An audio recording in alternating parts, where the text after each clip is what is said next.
اللہ صلی اللہ علیہ وسلم۔ آج کے دن 15 اگست 1947 کو ہم ہندوستانیوں پر خصوصی طور پر مہربان ہوئی اللہ تعالیٰ کی ذات، تو ہمیں ملی آزادی کی سوغات۔ انگریز خون ریز آزادی کے جنگ میں کھائے گئے مار، اور 15 اگست 1947 ثابت ہوا انگریزیوں کے لیے 4 دن کی چاندنی اور ہمیشہ کے لیے اندھیری رات۔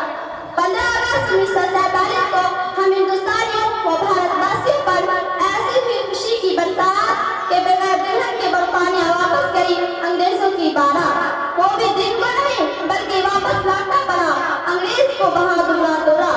اور یہ آزادی ہمیں اس وقت ملی جب حضرت ٹیپو سلطان کی گردن کٹی، دولت لٹی، عام مسلمانوں کی عزت مٹی، تب جا کر غلامی کی آفت ٹلی۔ ہند میں، سندھ میں، بیرون ہند میں تمام مسلمانوں نے لگائی آزادی کی بولی، اور حافظ احمد شہید اور دارالعلوم دیوبند کے بانی حضرت قاسم نانوتوی کو کھانی پڑی گولی۔ آزادی کی پاداش میں مسلمانوں کے خون سے کھیلی گئی ہولی، اور مسلمانوں کو اس طرح کچا کچ کاٹا گیا جیسے کاٹی جاتی ہے گاجر و مولی۔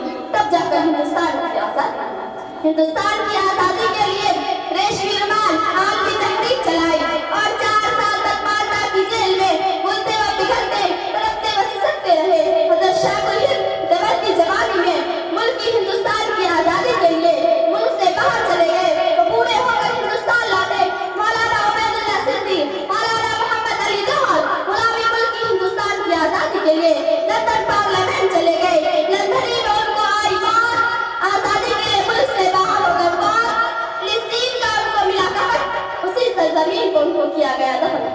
تب جا کر ہمیں ملا آزاد وطن، آزادی کے لیے جل گیا محسوس، پھر دلی پھر بنگال، آزادی کے لیے حکیم اجمل خان ہو گئے کنگال۔